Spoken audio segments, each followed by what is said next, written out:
only eat food you've grown yourself, or only eat food from restaurants. Can we have a definition of restaurant, please? Let's just say any food that you pay for that's ready. So ready food that is you've paid for. It's made for you by someone else and you paid for it. feel like it always comes back to kebabs for me. Like, could I make my own kebab or could I always buy kebabs?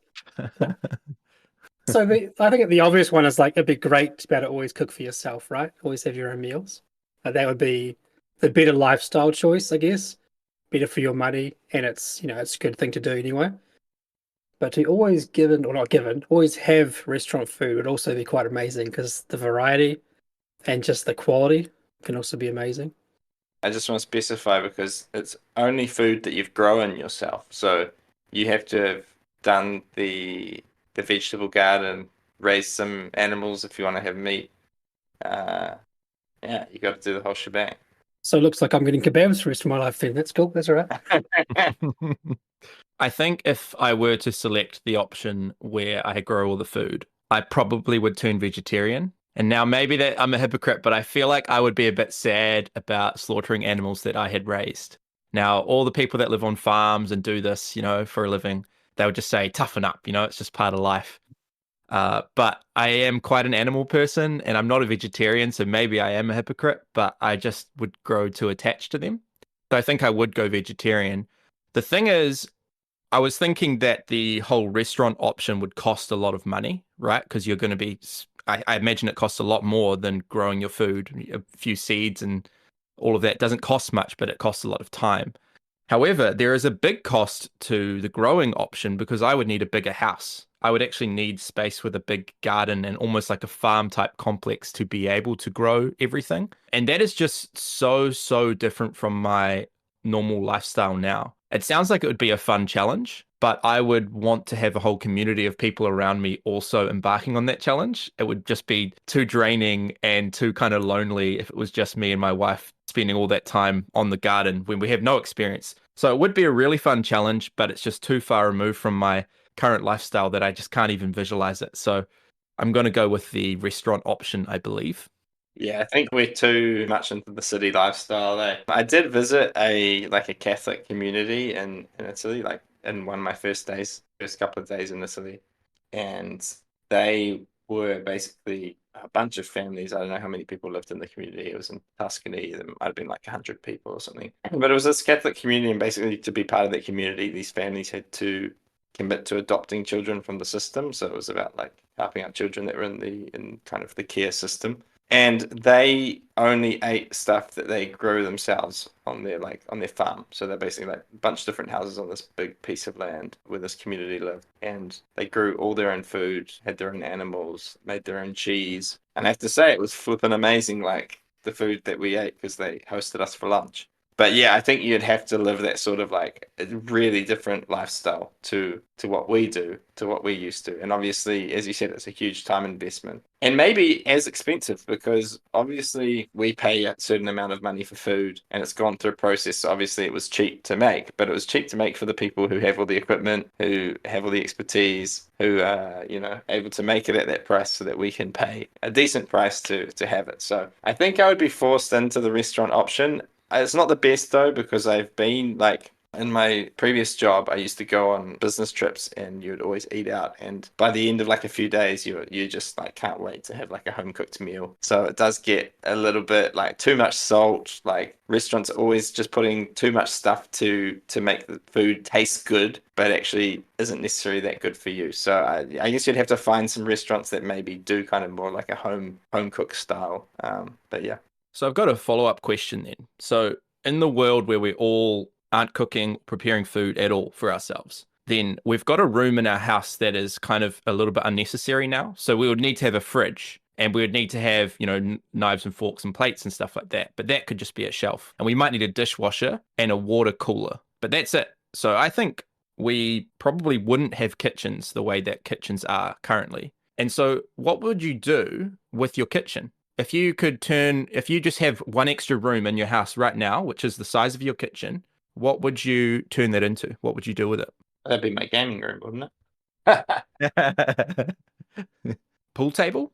I would love to have a music room. That would be like the most extra but really fun room that has like a little bit of soundproofing, enough kind of capabilities for people to come around with their guitars and amps and plug them in. That kind of thing would be really, really fun. Yeah, I think I'm probably the only person out of us three that does not have a gaming room in their house. So I don't know, maybe Shem, you don't now that you've got the office, but I think you probably still do. So yeah, nice gaming room with a nice gaming table. What about if you just started up your own restaurant in your house, Sam? And it's still a restaurant, Oh. right? Then you're still cooking the meals yourself, sourced from local providers, so it's not actually Shem home. found the loophole. There we go. Start your own restaurant. So now I'm making my own kebab shop. Cool. Love it. It always comes back to food, doesn't it? These questions. Gotta love a good food question. It's something that we all enjoy and all understand. Kind of cross-cultural, links us all together. As well as games. Games do the same thing. Welcome to the Lens and Veil podcast. Join Shem, Sam, and Zach as they dive into a designer-focused analysis of Lost Ruins of Arnak, a game from Elwen and Mín.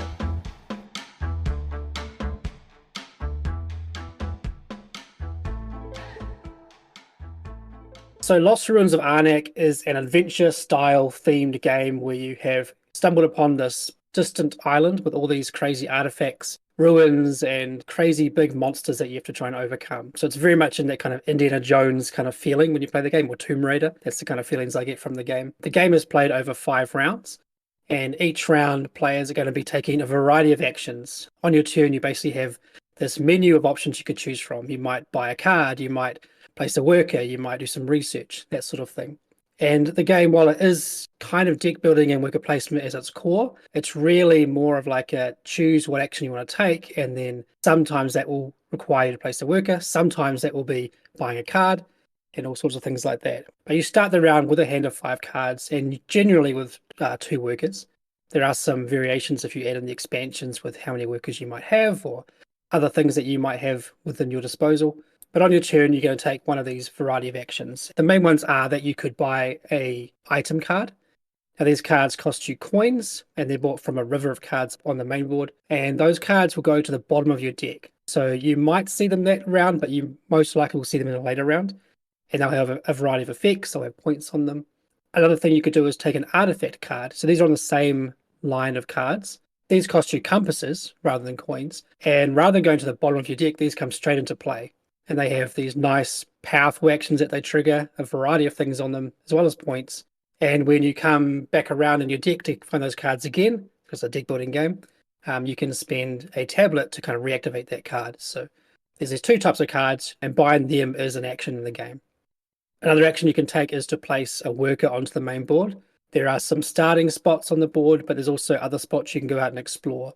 When you place a worker, you also have to sort of spend a resource or a card based on the location of that worker. So there might be a boot, there might be a plane or a ship or a truck. And often you'll be playing a card with a matching icon to place the worker at that location. But you could also always spend 2 coins to kind of act as one icon. And then what you get from the location is printed on that location. So if you go on the bottom ones, you're getting things like, hey, have some coins, have some more compasses, or get a jewel, that kind of thing. But there's also these spots that start the game kind of open, and you can use your compasses to go out and explore these undiscovered locations. When you do that, you place your worker out there, paying the same kind of cost, as well as some compasses, 3 or 6. And then you basically flip over this or reveal this location, the site, with a strange ability that you didn't know what you're going to get. And also a guardian shows up, which is this kind of beast that you can choose to overcome or run away from in fear, basically. And this becomes a new permanent location or site that players can place workers on in future rounds. So the game is kind of evolving with the worker placement spots as well. Another action you could take would be to research. The game has this kind of path type system that we very much got inspiration from for Wayfarers, where you can spend resources to kind of step over the next level that your piece wants to travel over. So that might be, say, paying 2 compasses, or it might be pay a jewel or something like that to advance one of your 2 pieces up this research track. And you're doing this for lots of combos, lots of points, but usually try and sequence like your next turn or something. So if I do this now, then I'll get this assistant tile, which I can then use to do this thing, which lets me place my worker on my next turn. So The research track really has this kind of system for keeping you alive in the round, and learning how to move up that track is kind of a key for the game. Another interesting thing about that track is that you have two tokens. One is a magnifying glass and one is a book or a journal. And your journal can never move past your compass. But the rewards for your journal moving up are always far better, or usually far better than your magnifying glass. So the game is telling you to kind of lift them up at a similar level, but you can always race off with your magnifying glass if you want to. Another action you can take in the game is to actually overcome a guardian. So if you have a worker at a site where there is a guardian, you can pay the resources on that guardian to basically remove it. It's worth 5 points, and it will come with a nice little one-time ability on it. And lastly, the other effect you could do is actually to play a card. So this could be an item card or an artifact that you have in your hand. If it's an artifact, then you have to pay a tablet to play it. Otherwise, it's free to play. And these cards have a wide range of effects and abilities on them. They get played into your play area, you resolve them, and basically for the whole round, everything that you play kind of sits off in this play area, which is essentially a discard pile, but those cards will stay there until the end of the round. And at the end of the round, you'll shuffle those cards and put them underneath your deck. And then you always draw them from the top of your deck. So the game has this nice kind of cycling system for your deck building as well. There is also a massive amount of immediate effects in the game. There are idols you can use. There are other cards that have actions that don't essentially take up your turn. So there's a lot of little effects you can do on your turn that are not your main action. But each turn you basically take one of these main actions and you go round and round and round until everybody passes for the round. And then at the end of 5 rounds, it's the player with the most points that wins. So there is a ton to discuss in Arnak. So many very subtle systems that I love that on their own, they're not that inspiring, but the way they all come together is just very impressive. The first one maybe to talk about are how the cards come into play, the river of cards, how this develops from round to round, and just the two different types of cards as well. There's a lot of things going on here, but one of the key things I like is how at the start of the game, there are 6 cards, or every round there are 6 cards on the main board, and the game starts with 1 artifact and 5 items. And each round, this marker is going to move 1 space further, basically changing that distribution. So by the last round, there's going to be only 1 item and 5 artifacts, and then obviously a range within there as the round progresses. So it means that you have all this engine building open to you at the start of the game, so that you've got all this time to kind of make use of it within your deck. And at the end of the game, you're really wanting those kind of big, powerful one-time actions that you probably won't see again in the game. How do you guys enjoy the card kind of building and also the tableau system or the market or the river type system of this game? I was really impressed after playing it multiple times. So I played it once or twice on BGA a few years ago, and I didn't really get a good grasp of the game. This time, playing it with you guys, we played a number of times in a row. And I really appreciated this kind of 2 types of cards and ever decreasing amount of more the engine building cards, the cards that you wanted to come through your deck multiple times, and having more artifacts open at the end of the game where you just wanted to pop one off, use it straight away. This was a really clever way of dealing with a problem that deck builders often have, is just buying cards being irrelevant towards the end of the game. Because you're I've got a huge deck. If I buy this card, I'm never going to see it. Generally in deck builders, the card you buy goes in your discard pile, and it's the same thing here in Arnak. They go at the bottom of your deck, I think, when you buy them, which is also something that's really cool. I loved that little twist as well, is that you can actually see cards in the same round, especially if you're playing kind of a strategy to bring out lots of cards. You've got cards that you draw more cards. That's really cool as well. But yeah, I think it really solved a common problem with these sorts of games that have deck building in them, that buying cards was still very relevant in the last round, because you could buy an artifact that gave you a really powerful one-off ability. You didn't care about seeing it again. It was giving you 1 or 2 or 3 points or whatever as well. But more importantly, it was giving that really powerful effects to help you chain your in-game actions. So yeah, I think it was very, very clever, very simple as well way to resolve this problem. Yeah, I agree with that problem. I mean, some games like Dominion will allow you to now buy cards that are worth points at the end of the game. So those are worthwhile. That's one way they solve the problem. And this, they give you points for your cards at the end as well. Another thing that some games do is they give you another thing you can spend your currency, which is normally used for purchasing cards, but you can spend that currency on other things like charges in a game like Aeon's End. So late into the game, when you're not going to be buying cards to cycle back around, then you're going to buy these charges instead. I think this problem is also a problem in just standard Euro games where there are actions that are engine building type actions, and late into the game, you might not want to take these engine building type actions. One of the ways that we solve it is just making these engine building actions score points. Like, oh, this is going to be worth. In Paladins, when you develop, you're unlocking these workshops, and they will give you more points the more workshops that you've unlocked at the end of the game. But I think the thing that's really clever, like you're alluding to, is that there's just fewer of these engine building actions. So even though they will score you points, there's fewer of these cards available. And it sort of shifts the currency in demand from being coins early in the game. Coins are really valuable early in the game because if you can buy a few really good cards that can sort of not define your strategy, but define part of your playstyle really nicely. If you buy cards that destroy, then you're quite happy to opt into actions that give you fear and leverage the extra bonuses they get you. But then it shifts from coins to compasses late into the game for those really powerful actions to keep you in the round. So when I first saw this system of the card market changing throughout the game, I knew immediately that we were going to see it again from other games. Like, it was just genius. And we have seen it. We already have seen it in a game called Planta Nubo. They use the exact same system, and I think we will see it more because it is just solving so many problems, and it's fun. Like, it's really fun. Yeah, I think that's like the real focal point, is that other people have solved this problem, but this has solved this problem in a way that is fun, because I think, as we've said in episodes before, like Cooper Island, just getting points by itself isn't that fun often. So if you can have this way that you can spend your resources to get cards at the end of the game that do fun stuff, that give you these big actions, to give you a little bit of points as well, that's far more appealing to me as a player than just buying cards that give me 10 points. Yeah, I think the cleverness in how they solved it was that they made the system be fun the whole way through the game, not just at the beginning. Yeah, we recently played an older deck building game called Ascension. If you haven't played it, it kind of is it predates Clank, but the market from Clank is very much, I think, taken from Ascension, where there's things on offer you can buy, things on offer you can fight. And that game would definitely benefit from a system like this, where early game there's like one or two things to fight. Late game, it's almost all fighting because you've already built your engine and you're ready to take it on. Whereas in that game, as it is, there's just this randomness of like, oh, I'm ready to fight, and there's nothing to fight. So yeah, this system is just brilliant for that kind of thing, I think. There's also still that thing in this game where you can just spend turns to buy cards, and you won't see those item cards. But what I like about that is you're actually buying like a turn. So tempo and timing is quite key in this game. So if you can just spend one coin to buy a card that's worth 1 point, you might just do that to delay your turn because you're waiting for someone else to do something that might help you on later turns. So that's kind of like a tool you can use, whereas it's not necessarily like, oh, I'm trying to build my cards up. It kind of gives you another reason to why you might buy a card. Another cool thing about this, Sam, you touched on it a bit about the whole, you start by spending coins early, but then you spend compasses late.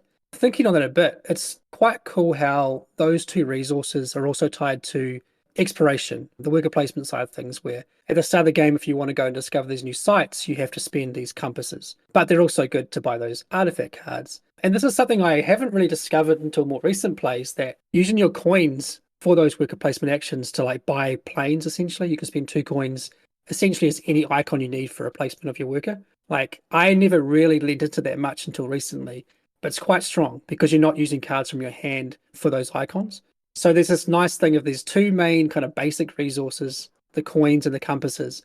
They both can buy cards and they both can be used for placing your workers. So how you choose to use those is quite key. And even though you might use more compasses late game for cards, you'd use them more earlier for exploration. So there's the tension of both resources is always there, right? Like late game, sure, you don't need your coins so much for the cards, but maybe you use them heaps for placing your workers because they're still valuable in that point. So the two resources are different, but they're also, I think, always in demand, but in a different way throughout the game.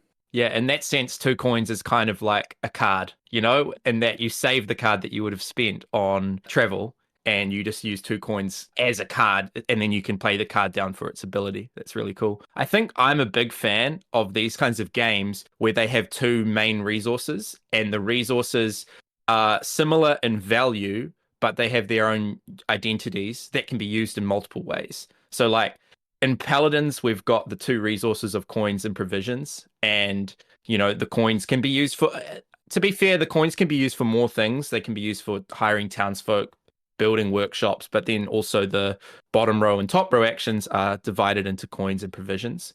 So I like those kinds of systems. I think this does it even better. When you have a massive pool of compasses, you're like, oh, what am I going to do with these? You're looking at the options of cards, but then you're like, maybe I'm just going to go for a big old juicy explore and confront a big bad guy, Guardian, and just be super stoked about that. So it's just a great feeling to have multiple compasses. Another game where we also did 2 resources that have different identities was Wayfarers, where you could use your provisions to either explore land or explore the seas, and you could use your coins to purchase space cards or townsfolk or tiles for your board. And experimenting with these kinds of 2 resources that are similar value but different identities is really cool. And you can encourage players to go after one of them as a main play style or to kind of specialize in both. Yeah, I like how they kind of acts like a gate, basically, for actions. So you might be strong in one area, but then weak in the other. So you're like, well, do I try and get more of that thing I'm weak on to try and get into that area, or do I just lean into what I'm good at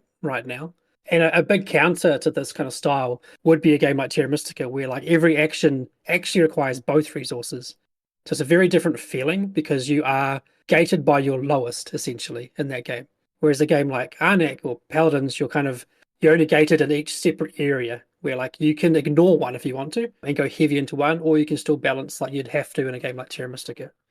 I also love in Arnak how these cards come into play. So we have touched on it a little bit already, but the item cards, when you buy them, they go to the bottom of your deck. So you'll see them later, unless you have some cool ways to bring them back into your hand. Whereas the artifacts, you spend your compasses, you activate the cards straight away, and it goes into your play area, which will get shoveled back to the bottom of your deck later on. But when that card comes back around into your hand again, you can pay a tablet to reactivate that card. I like how the artifacts kind of have this 2-step where you get this one kind of, it's not free because you're paying compasses, but the activation of the card is essentially free because you're paying to buy the card. And then you can later kind of reactivate that. So you can have this strategy about, I'll just buy lots of artifacts, and when they come around, I'll use them for their icons. I won't use the effects again because they'll have a plane on them, I think. Another thing I discovered more recently in recent plays I've never noticed before, but all the artifacts have planes on them, so they can basically use to place your workers anywhere. Or you can try and have a strategy where you build up the tablets so that you can always reuse these cool, powerful cards. Just some real nice subtle differences in the cards and how they're used and how they interplay. It's just very clever. This leads to a conversation topic, I think, around the cards, because there is something that I found a little bit surprising from a design point of view. So the cards have a variable cost, some like 1 to 4 coins or 2 to 4 or 5 compasses. I can't remember what upper range is on the artifact cards.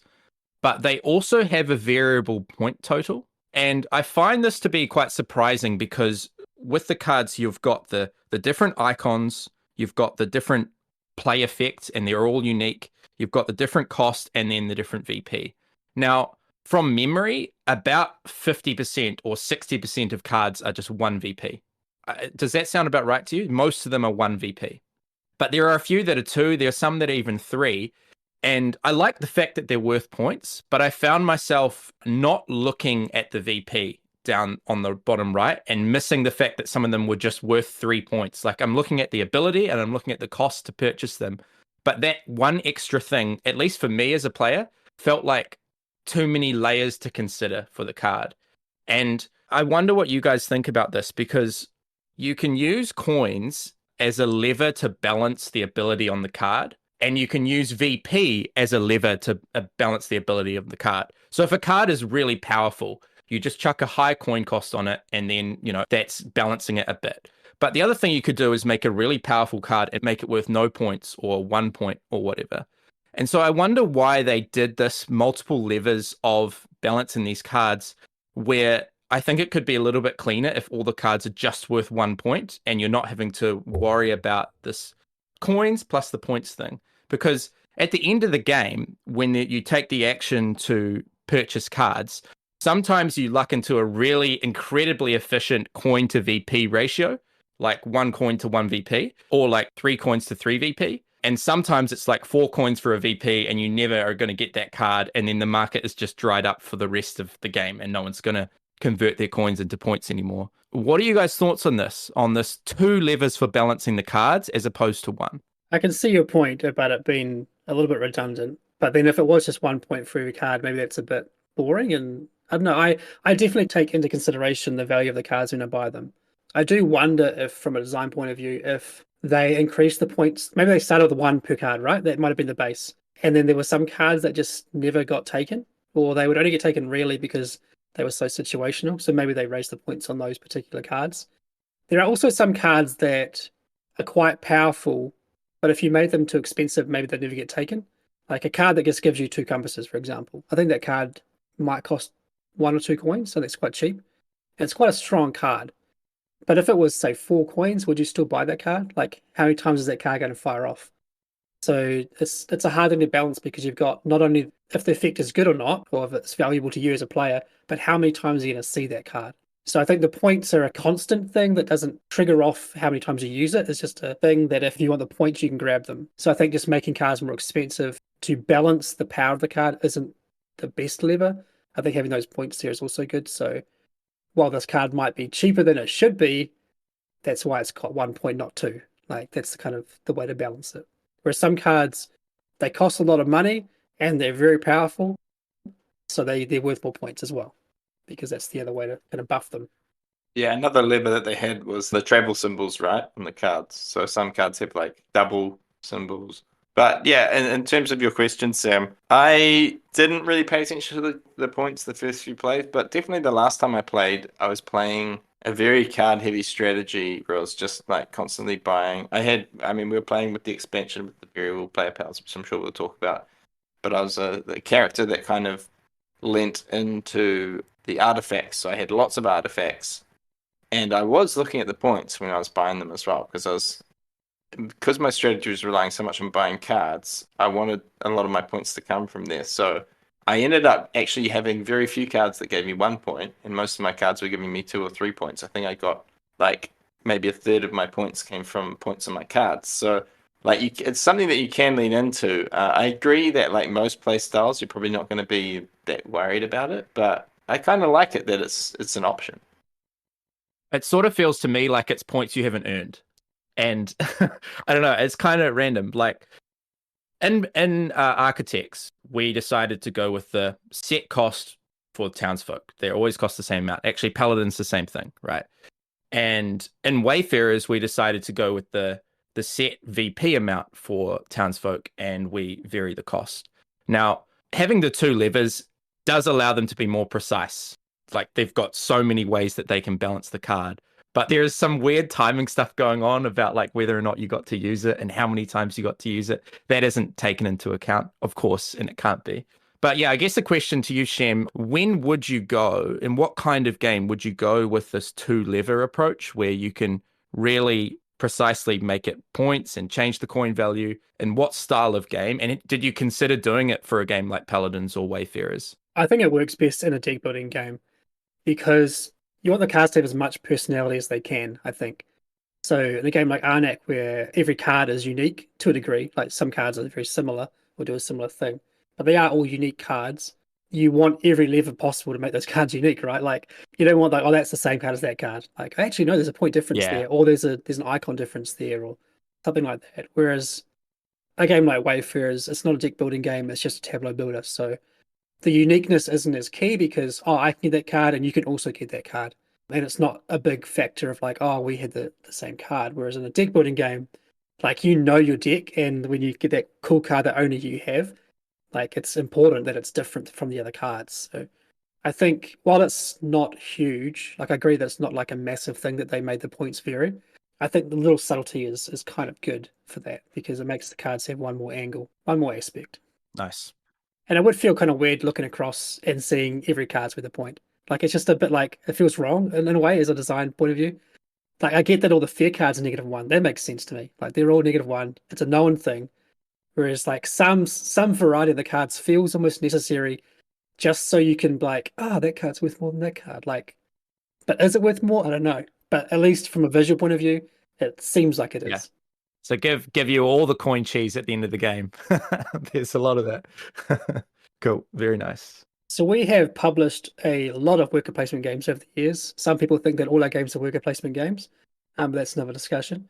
But this game also has worker placement, and let's not touch so much on the basic stuff of the worker placement, but more the unique things that they use here. So I think one unique thing is the fact that like you only have two workers in most cases, and that feels like far too few at first when you first start playing the game. Like I need more workers, I need more things, but when you start to learn the game more, you realize that actually the workers aren't the most important thing in the game. And even our last two games, both first rounds, I forgot to place a worker. So it's not the thing you always have to be doing. But I think the two kind of interesting things to get on here for me with the workers are how you have to use a card to place it. And we saw this come out the same year with the June Imperium, had a very similar system.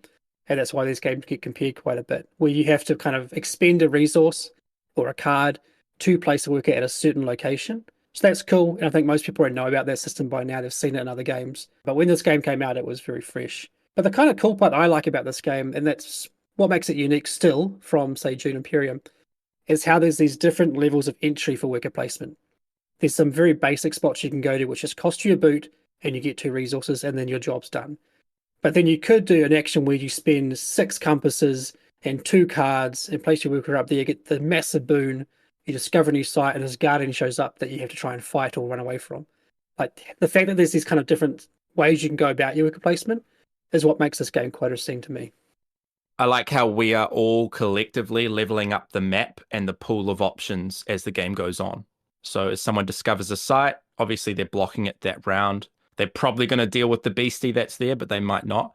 And next round, that spot is open and we can go there without spending the 3 compasses, which is amazing. And if they left the beastie there, that's great. Maybe you might want to go and target those leftover beasties. Maybe not, but I think that feeling that all together, collectively, we are leveling up the map.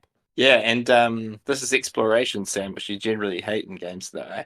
No, I'm joking. And you're not a big fan of 4X games, the exploration 4X games, but this kind of leveling up action, the exploration, has this real big element of randomness because the new action that you're unlocking is from a pile of possible actions. So that's random, broken up into 2 levels, like there's a level 1 and a level 2. So you know it's going to be powerful at the level that you're at, but you don't know what it's going to give you. And then there's also the Guardian, which has a random cost to beat it. So we were discussing a little bit before the podcast as well. Like there's so much randomness in this, but at the same time, it doesn't feel bad because the action that you unlock is always powerful. Maybe it's not exactly what you needed. And a really clever thing, I think, is that you need to defeat these monsters, right? These Guardians. And they have a resource cost to defeat them. And you just have to defeat them at any time in your turn. So you unlock them, you see what they have, and then you've got time to go and get those resources to defeat it, and it's going to be worth a bunch of points for you, and it gives you like a little power as well. But I think the really clever thing is that they kind of mitigate this randomness because on top of each new site that you explore, you get this like little idle thing, which gives you can see what instant bonus it's going to get you. You gain that instant bonus, you flip it over, but then you can also use it as an instant action and slot it into one of 4 spots on your player board and just gain some instant resources. And there's just these like little instant actions that you can do with it, and you choose one of them and you grab that. And basically, whatever cost the monster has, that idle can help you at least pay a part of that cost. And I think this was really clever because otherwise you could have been really screwed over. Like, it still can happen that you turn over a Guardian and, like, there's just no way you can fulfill what it needs. Like, it happened to me once. But generally, with the idol that you pick up, you're at least able to mitigate about half of the cost of that Guardian. And then sometimes you even just, whether it's luck, because sometimes you are happy about it and sometimes you're not, you flip over the action, it gives you exactly the resources that you need to defeat the Guardian, but then maybe you wanted those resources, so you're not happy about it in the end. So although there's this massive amount of randomness in the fact that the action's random, the Guardian that you're going to face is random, there's the right amount of mitigation, and like, I never felt gutted about it. I always felt happy about exploring. And it was really fun, like, seeing what you were going to uncover. And even the level 2 spots, they've got 2 idols on them. So, like, if you could rush in on those spots, get a whole bunch of points and bonuses. So, yeah, I think the exploration in the game was a really fun aspect.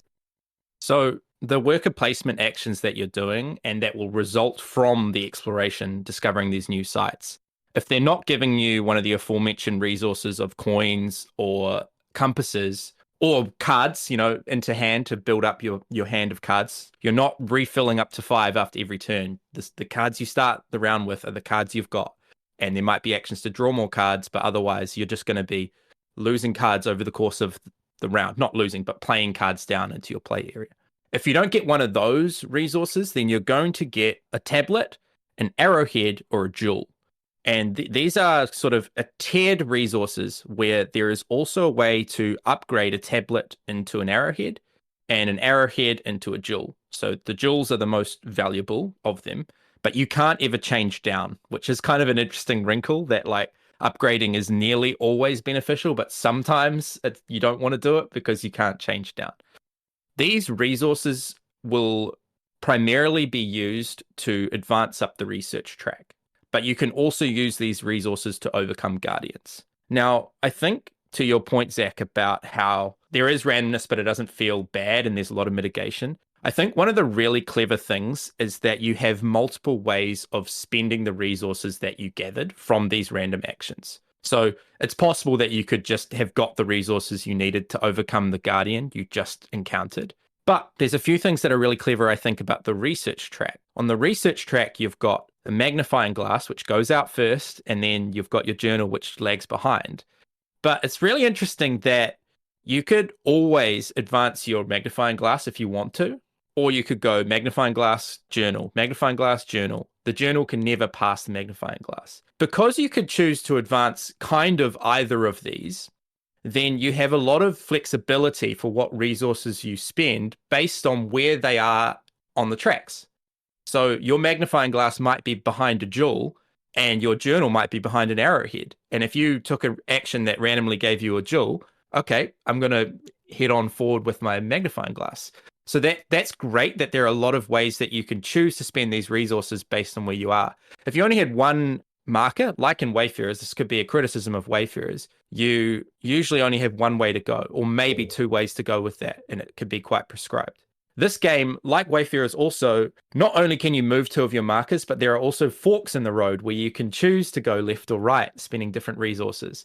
So there's that right amount of agency over the path you choose, which lets you spend the resources that you lucked into or gathered. And so I think that is a really genius move. You never feel stuck and you can decide which way to go and which piece you're going to move. Yeah, and the bonuses that you gain on the research track can give you the resources you need to defeat the Guardians. So it can all kind of cycle back into that as well. Yeah, I was wondering if maybe if the game didn't have that research track, would we notice that randomness far more? Like, oh, I got gems. I don't need gems. Like, you just get these things you don't need or don't want, but the research track solves a problem that the game creates in a good way. Like, because the randomness is a problem in a way, as far as like a design point of view, it is a problem that, hey, I flip a thing and I get some stuff I wasn't anticipating getting. But it's like it creates the problem and then provides a solution at the same time, which is really cool because I don't know that it creates a unique feeling at the table. It creates an interesting tension of resource management at the table. It makes you feel clever when you can do something smart. Like, I got this thing I need, but hey, look, if I do this, I can then get around that and get this thing to do that. And that makes you feel clever, but the game's kind of doing it for you, but you very much think it's you that's made these cool decisions. And there is, I'm not saying it's not agency, but like the game helps you along and goes, well done, you done it, you figured it out, well done. Like it kind of gives you little tips along the way. So it's interesting. Like, I wonder if that's a thing to think about in future game designs about, can we create a problem in a game? Like, let's create a problem and then let's also offer the solution within the same game. Like, is that a good challenge for design to not just try and make a clever system, but to create chaos and then bring order to that chaos? That's a good way of kind of, I guess, forcing you to think outside the box from your own design repertoire, I guess you could say. Like, the way you design, a good way to maybe to start is to try to start with a problem. And sometimes that can be like a game might start from a problem you see in other games. Like, for example, with Arnak, maybe the problem was, I don't like how the deck building works in most deck building games because you get stuck in that loop. Hey, let's make this solution where we have this track that moves like we've discussed. So there's that angle where you are getting inspiration from a problem in another game, but hey, maybe there's this cool thing where you can create problems within your own games and then offer solutions. I like it. That sounds really cool. What should our problem be that we're going to create? Well, I think like you're talking about there about the randomness being a problem. Like, it's both a problem and like something that's really fun in games. Like, randomness can provide just so much excitement, but it has that huge drawdown of being like unfair, you know? And maybe you just get random luck and you get something awesome, and then other players are like, oh, that's so not fair. I don't ever want to play this game again because there's no point in like whoever won, it was just random chance, you know? So that's the thing. It's like trying to get the benefits and getting rid of the drawdowns, right? And I think that that's key. And I think the thing about Arnak is that they've managed to make it a very fun game. I think sometimes just talking about design, we talk about mechanisms and stuff like that. But at the end of the day, putting together a good design is about making it fun, right?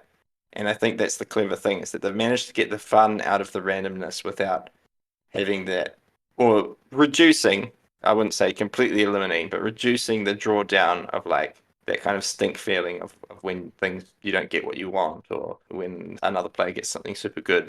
Another clever way they've done this is by giving players a lot of little sort of small tools, we'll put it that way. So little immediate actions they can take at certain times to help mitigate this randomness and, I guess, holes you put yourself in the game sometimes. There's these little ways to pick you up. And one way is these assistant tiles that you can get. So as you move up the research track, you can get these tiles which give you once per round abilities. And if you manage to get up high enough on the track, you can also flip them over to a better version of themselves, which you can then use straight away as well. There's the idols that Zach was talking about, where you get an idol, you can, once per game, slot it into a space to take one of a variety of actions, which could be getting any of those resources that we've mentioned, or other effects, drawing cards, that kind of thing. There are some cards which are immediate effects. So the game really gives you a lot of little things you can do. And what I love about this game, and you'll see it in, say, games like Paladins or the Anarchy or something we've done recently, where you want to keep your round alive. Like, you want to keep going as long as you can. Pacing is everything, and trying to chain or sequence your actions is very important. And this game has that in spades, where you just like, oh, if I get this thing here, then I can do that little minor action here and get that thing, and then chain, boom, boom, boom, which can lead to AP. But not too much in this game, I don't think. So I really love how you can just, like you said, you explore that location, you're hoping for a jewel, you got some tablets. Like, how can I turn those tablets into a jewel? Or I could research. Or, but if I did this action over here or play this card, I can upgrade that to a jewel, or that kind of thing. So there's always a variety of paths to do that, and they're giving you a variety of tools to accomplish what you want to do. Yeah, I want to talk about that even more, because I think that is, if I could nail it down to one thing, which is a bit reductionist, I know, but that is the key, I think, to this game's success. And that is the key, I think, to this game. It's fun. The deck building, the cards are amazing. They're really clever. But that feeling of prolonging your round, of one action leading to another 3 more, you're nearly out of resources. You get the one thing you need. Boom, boom, boom, boom. You've got 3 or 4 more actions in the pipeline. That is, I think, what makes people come back for more, and makes it really, really satisfying and exciting. And so I think let's talk about that, because it's a really cool thing. Feeling stronger in games, like leveling up and feeling stronger, typically comes in 2 forms. It either comes in the form of chaining, like Hadrian's Wall, where, you know, you spend this, you get this back, blum, blum, blum, blum, blum, all the combos and chains. Or there's engine building, which is like increasing your income or giving yourself discounts or some form of conditional ongoing benefits for doing types of actions. In Paladins, this would be like your townsfolk and your workshops and things like that. I love both. I love both of these in games. Engine building and chaining, they're both fantastic. I think the main one in this game is the chaining. There is engine building in the form of assistance, like Shem discussed, and most importantly, in the way that you build your deck. But the main thing is chaining. The amount of resources that you get back after having done actions is really a lot. Like, you might start the round with not much stuff, and you manage to get a lot from doing other actions and chaining into more and more stuff. And this is a thing we've seen in other games, like starting with some stuff and then trying to make it last and get more stuff out of it. Like Gaia Project does that, Paladins does that, Hadrian's Wall does that. I think this is an incredibly Moorish thing. In a game like Gaia Project, you are boosting your income, you're building things, and then that's going to give you more and more resources to start the next round with, and that's really exciting. And I was thinking about the parallel with this game. Your income is your hand of cards. Like, that's what you start the round with. You start with 5 cards in hand, and you got to turn those 5 cards into resources, into stuff that is going to get you more stuff. And so the better you build your deck, the better those 5 cards are, the more things that you can chain into. I think this feeling of prolonging your round and trying to stay in it is incredibly satisfying. But there is a downside to this mechanism. And the downside is that if someone has a bad round, they are sitting there watching someone else pop off for minutes. And especially if this causes a bit of AP, where the other person is like in need of one little resource and they're trying to find the exact way to get that resource to be able to trigger into more and more things, that person can be waiting a while because they're just out. They might not have sequenced their round properly. They might have got a bad draw of cards in their hand, so they couldn't get much out of it. They might have forgot to place a worker, hint, hint. But that is a downside. Now, we talk about trade-offs in game design. I think it's worth having that downside for what is the amazing feeling for players of keeping their round going. But what do you guys think about that? What do you think about the downside of someone having to just watch someone do all these amazing actions and prolong their round really, really long? So definitely, I think it's got a lot to do with experience and how good people are at the game. And most games have a downside in terms of like experience difference, right? There's most games that have some sort of basis on skill, it'll be tough for the player that has less experience. And this can come out in different ways. But I think in Arnak, how you see it is that people that aren't good at the game or don't know the game well have much shorter rounds than someone who is experienced or good at the game. And I noticed this in my first few plays with you guys because I was not very good, you know, and as I played more, I was starting to get my rounds going as long as you, even a couple of times in the third game, longer, as I learned how to maximize the chaining and get the most out of my turns. So it was definitely something in like the first game or the second game where I was just sitting there twiddling my thumbs for like 5 minutes, 10 minutes while you guys were just going back and forth doing turns. And it's not the best, but at the same time, I think as a player, you have to reflect on yourself and be like, okay, if those guys can still be playing, you know, probably I should up my game so that I can still be playing. So I think it's like a little bit like throwing your toys out of the cot if you're going to get upset about that. I don't think it's necessarily a terrible experience because I think the game is pretty welcoming to new players, and I think that's why it's had so much success, because even if your turn wasn't as long as other people's, you probably still had fun playing your turn. That's kind of my thoughts. I think it's like it's not the end of the world, and it's probably just a moment for self-reflection and improving your own play. It's obviously going to be worse at higher player counts. Any kind of game like this, so 4 players would be, or could be quite a long wait, I guess. And 3 players that we played, of my last, I think 4 games were 3 players. It wasn't very noticeable, but maybe I was not always waiting for other players. What I will say though is that a lot of these games where this happens, they're very much focused on your own player board. So your head's down on your thing. So like Hadrian's Wall, for example, if you're playing that with a lot of players, you're just looking down at your sheet the whole time. And the sad part is that, say, if Zach's waiting for me to finish my little player board, scribbling in sheets, he can't really see what I'm doing. He has no idea of what I'm doing, how I'm playing, why I'm able to keep my round going. Whereas in Arnak, most of the activity is on the main board. So while we're sitting there waiting for Sam to finish his turn, we can see, oh, he's done that. Oh, that's clever. Oh, I didn't think about doing that. Maybe I'll learn from that what he's done, and I'll then pick up that tip and use it on my next round. Like, I never thought of using cards in that way, or using the coins for that thing. Or so the fact that it's a very much a shared area of the game, that experience of waiting actually is quite easy to watch and enjoy and learn from what they're doing. So you don't feel like you just, this person's sitting on opposite the table staring at their sheet or their player board, ignoring you while they finish off their round. It's still quite engaging to watch what they're doing. Yeah, that's a lovely point. I wanted to talk a little bit about how people try to solve this problem, because I think that the feeling of this mechanism is worth pursuing to put in some of your game designs. This feeling of prolonging your round. It's really, really fun. And you probably know what I'm talking about. So like Gaia Project, the way that it sort of tries to solve this problem is that the first player to pass, you get to pick the pass tile for the round.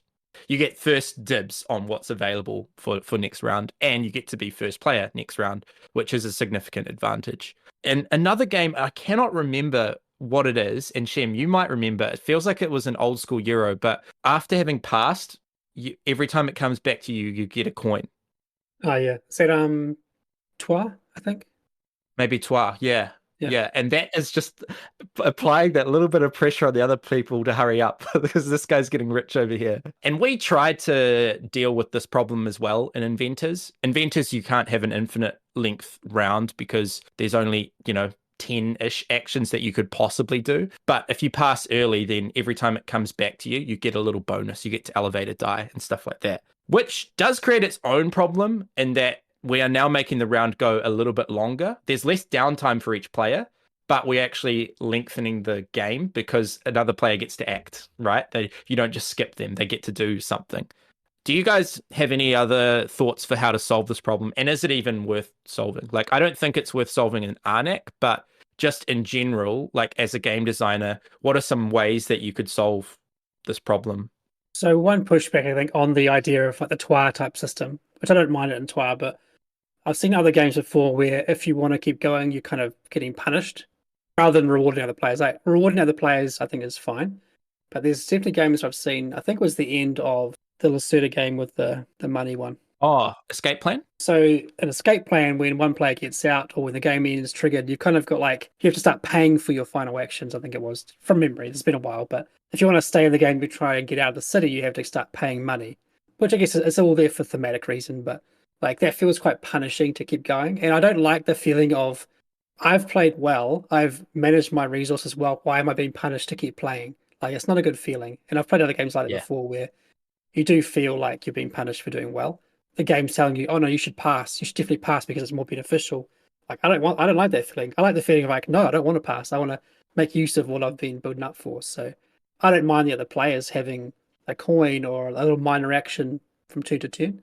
But like you said, the downside is that it could extend the length of the entire game. So I guess it's, if you're going to take that approach, it's about making sure those actions are very minor. They only take 5 seconds, and then the player's back on. Because, I mean, if the player is by themselves finishing out the round and they've got 5 actions left, they might want 5 or 10 seconds between actions to actually think through what they're doing. So that downtime that the other players create might actually be needed anyway for that player to actually take their turn. So, yeah, I mean, I think I prefer the stuff we've been exploring, Sam, with Inventors and with other games working on, where there's this little extra effect that the players get. I think I like that more, but it's about finding that balance. About don't give them too much, like don't make sure it's not like a massive action, but give them something to keep them engaged. And again, it depends on the game, right? Like I was saying, Arnak, you're already engaged because it's all happening in front of you. So it depends on the game and the layout of the game as well. Yeah, I mean, it's just a form of rubber banding, isn't it? And I agree with Shem. I don't think like negative rubber banding is generally a good idea. Like punishing someone because they're doing well to try and make the game closer, like doesn't. It's not a great concept, I think. It seems too much like taxes, eh? Like, yeah, you got to pay your taxes, bro. Yeah. You're earning money, pay more tax. Exactly. In life, we have negative rubber banding that the more you earn, the more tax you pay. But generally, negative rubber banding does feel bad, and you want to wonder why so many people avoid taxes because they feel like they're paying too much, right? So you generally want to reward players somehow who are behind and make them have some way to catch up without making the player who's ahead feel bad about being ahead, because they should feel good about doing well at the game. So yeah, I totally agree. I like what you guys did in Inventors because you can also use your workshops, right? But this whole thing of like brightening die, it's the dice mitigation mechanism. So really, you're just helping that player who maybe had a bad turn to have a better next turn, because he's going to have dice which are 6s, and so he'll be able to do more stuff in his next turn. I find that quite a good way of mitigation. You're not really giving them any more points. You're not giving them more resources. You're just giving them kind of better workers or whatever, some better tools to improve on the next round. So yeah, I think it's a good system to give them something. But yeah, when you've got a way to give them something that helps them in the next round without making them OP, yeah, that's the way. Disclaimer. None of the members of the Lens and Veil podcast have ever skipped paying their taxes. They do not intend to do this ever in their lives. It will not happen. I think there's actually 2 kind of problems that we're talking about here. One is downtime, like waiting for players. And the other one is about catch-up mechanisms for the player who is doing less in the game. Those are 2 separate things, right? And yeah, I think the key is to find a solution that actually solves both. So sometimes the downtime might actually not be an issue, which I think Arnak is kind of in that camp, almost mostly in that camp where it's not really an issue. The catch-up side of things might be something that Arnak needs, but from experience, I don't think it does. But that's something else that could be solved in a different way if need be. So if your game you're working on has something like that, where it's like, well, there's the player who starts winning, having longer rounds, they just keep winning. That's when you need to address the catch-ups. And if it just becomes boring to wait for that player, then you should address those downtime issues. And if you can find one solution that fixes both, then that's the best solution. Yeah, that's a good point. I think what this game does is it semi-obfuscates who's winning more so than a score track. Like if someone is 50 points ahead of you in a traditional game on the score track, you feel like you've got no chance. In this, you might look at how far ahead someone is on the research track. And I do remember one game where Shem scored in over 100 and just seeing how much further ahead he was than me on the research track and me feeling like, I felt like I'd played all right. And then I was like, okay, well, Shem's further ahead than me, but I've got a lot of resources still that I haven't spent that could help me catch up. And then I looked over at Shem's board and he had like the same number of resources. I was like, okay, I'm not catching this guy. So yeah, I feel like there could be rubber banding, but you don't really feel, I don't know, it doesn't, I guess you're not worried about winning so much in this game. I guess that's the best way to put it. Like the sequencing and the actions are so pleasing and there's not like this big score track running around that, I don't know, it's kind of hidden. The problem is hidden. I think there is a problem, but I think it's hidden and it doesn't matter too much.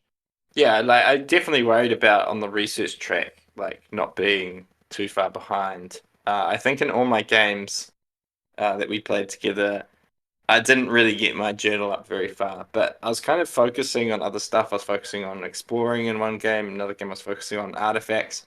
And so I was just making sure I at least got my magnifying glass up to the top so that I'd get the big points and be able to buy also those like that little point pyramid thing. And my journal, I just didn't worry about it as much.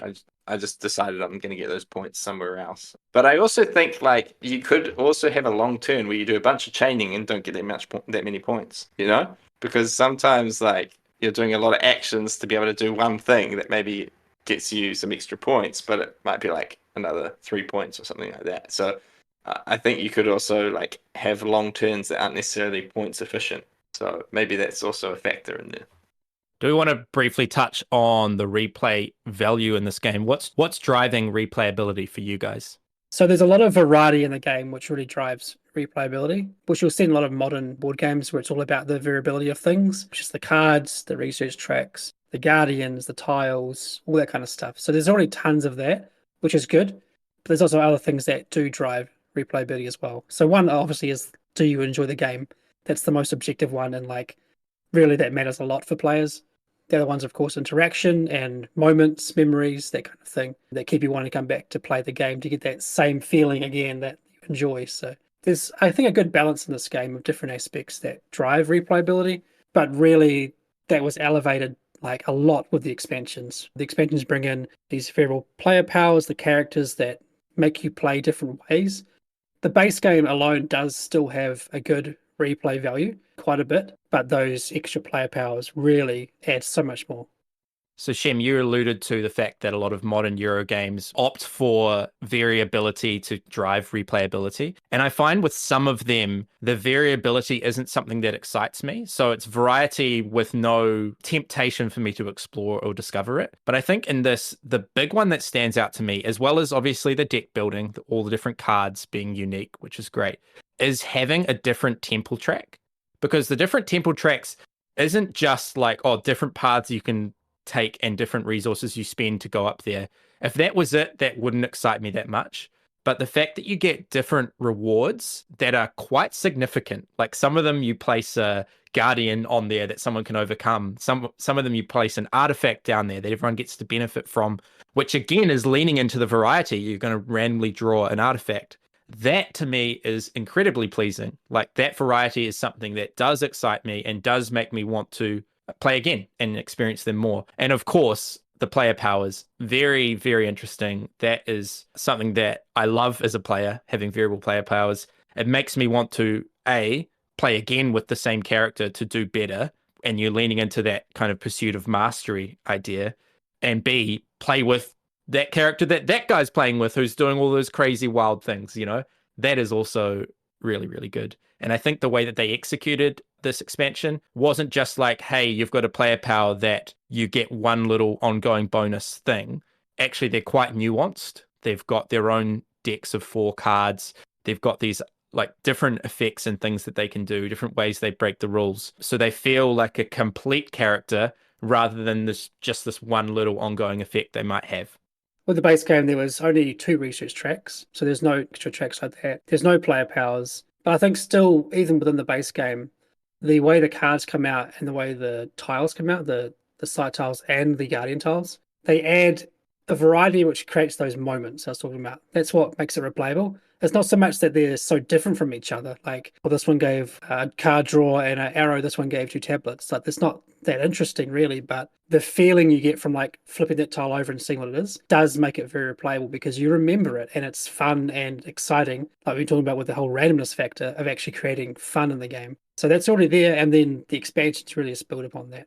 Totally. And the base game actually has one other thing working for it because the expansion adds a little bit of power creep. I love it. I'm always playing with the expansion, but it's a little bit easier to get everything achieved and everything done. With the base game, because it's that little bit harder, you're not quite as strong as you are with the expansion. You have the pursuit of mastery there in that like it's much harder to complete the temple track, getting both things to the top. But it feels like it's possible. It feels like it's doable if you sequence just the right amount. And then the significance of the cards that you buy is a little bit more elevated when playing without the expansion because you don't have those really crazy, unique cards from the start. Yeah, I really like the cards for the variability. I enjoyed building my deck, and I also did enjoy playing with different research tracks.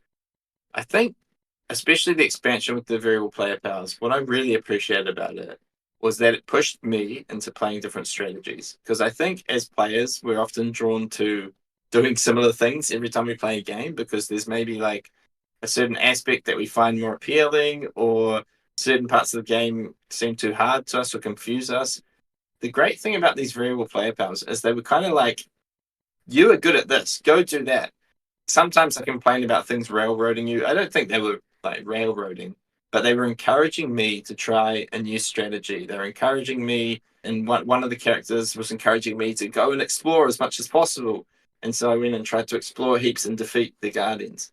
Another character was encouraging me to build up a deck of these really powerful artifact cards, and it was helping me have the tablets to pop them off again. And the other character had an extra worker, and so, he was encouraging me to use those worker placement spots and to focus more on that. So, like, I found that really fun in discovering more about the game and actually going, okay, yeah, this character's good at this. This game, I'm going to try this strategy and see how well I can do focusing on this thing. And so I really appreciate that because maybe with the base game, I would just fall into the same habits, just keep on doing the parts of the game that I kind of know well or enjoy. But this was forcing me to stretch myself to explore other things. And it was really fun. And so I think that the expansions provide that variability that even in the base game you could have, but it just kind of like almost gives you that nudge into doing different stuff and discovering different parts of the game.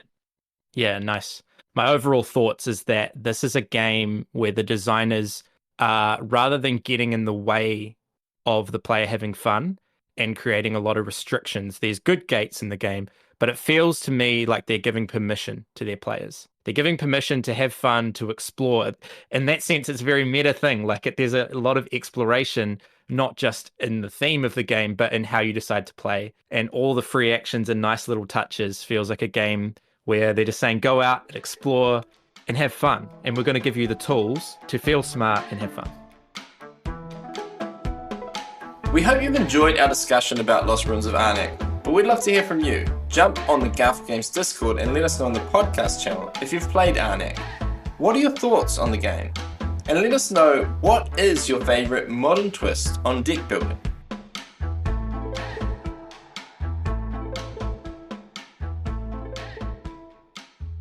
So, for those of you who follow us on social media, we have these weekly dilemmas going on, and we get very emotional responses to these questions because they are written to create those sorts of responses in gamers. Now, the question that we're going to be talking about and reading some of your comments was the choice between never being able to play a game more than once, so variety, only getting to play each game once, or only getting to play your favorite game for the rest of your life. Now, me and Sam were on the favorite game side of things, and Shem was on the variety. So I don't know if you guys want to give a few more comments on that. I think my comment was mostly around how, even if it is your favorite game, at some point, like you kind of tap out in that game. Eventually, you've played it so many times, and I have played like some gateway games like Ticket to Ride, even now like World Wonders a lot, like Carcassonne, hundreds of times, and I would still play them again because I enjoy them. But if that was the only game I could ever play again, I think I'd be quite sad because, and also as a game designer and publisher, like I need to be playing different games to see what's out there and what's happening. So I would definitely miss replaying games. Like if you told me I can't play Arnak again, I'd be pretty sad. But there's always new games coming out, always new things to discover. Biggest downside is the fact that you have to keep learning new games. That's the rough part. Yeah, or teaching, or teaching. Yeah. So I'm a bridge player, so this made the answer to this question quite easy. Bridge is a game that I think is insanely replayable in the same way that, like, who complains about the replayability of soccer or of basketball or of cricket? Like, maybe some people that don't like sports, sure, but like, I don't think that's the critique. Oh, it's not very replayable. Like football, the same thing happens. People just score goals and stuff. Like, you either like the game or you don't. And I think bridge falls more in that category as a 2v2 sport, but it's not a sport. I know it's not athletic, all of that sort of thing. Anyway, this isn't all about bridge, but I think there's a lot of fun and excitement that can come from really discovering the depth of a game and learning to play it better and better and better if there is a lot of depth to be found. Of course, I would miss playing new games. I would miss that a lot, but yeah. Yeah, I think also I'm drawn to playing the same game multiple times. With video games, for example, I've loved video games growing up. I tended to find a game that I really liked and just play that. Obviously I've played a variety of games over my life, but as I'm older, I kind of just go back to the same game, like rather than exploring new things because I know I enjoy it. So I think that's kind of my personality, my tendency, and I enjoy kind of learning, digging deep into games. So let's see what some people have said on social media. So these are both excessively horrible choices for me, says Andrew Irwin. If I had to have one of them enforced on me, I'd consider the third option to leave the hobby. He would just stick to his Lego, probably. Yeah, exactly. So Dickie Zhang says, dang, I would suck at every game then. I need a learning game before the real game. Yeah, it's a fair point. You would always get wrecked in every single game you play if you go for the variety, right? I wonder if you would get really into, like, kind of the loophole is like watching people play the game. So like you can't play them again, but you might just like if you really enjoy a game, you can't play it again. You're just going to watch like playthroughs of those over and over again to sort of get your fix vicariously through these players. Yeah, good point. Yeah, watching streamers. A lot of people watch video game streamers, and they watch board game playthroughs. So Jim Molesworth says, I would choose to play my favorite game. With the choice of game depending on the circumstances, whether it's going solo or multiplayer. A really great game has enough variety to give you hundreds or thousands of plays. Imagine how frustrating we to finally find the perfect game for you and never be allowed to play it again. And he says, many rusted on Scrabble, Mahjong, Bridge, chess players only play their game of choice for decades and sneer at other games. And many maintain that their game is the best in human history, despite really trying anything else. So I think he's got a good point there. I think like in our modern board gaming sort of community or culture out of the new, like playing new games, etc. But this isn't actually the experience of like board gamers over time necessarily, because as you said, there's so many like chess players, Scrabble players, bridge players, these people who just love a game and just play that. So it's quite kind of I think a new thing having all this variety of games and the people that only play a game once or twice and move on to the next one. Similar to food throughout history as well, right? I imagine they had far less variety in their food. Variety is the spice of life.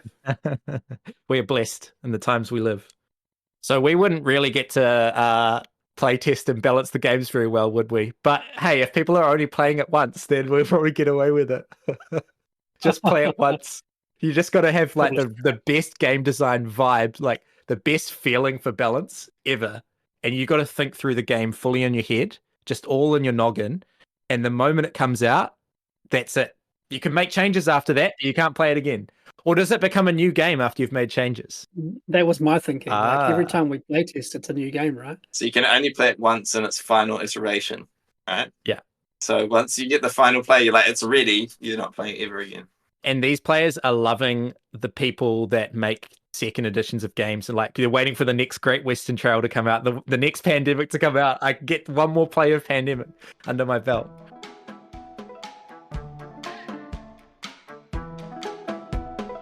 Thanks for listening to the Lens and Bale podcast. This podcast is brought to you by Garphill Games. You can follow Garphill Games on Facebook, Instagram, TikTok, Blue Sky, X, and YouTube. You can also subscribe to our newsletter and join the Garphill Discord server.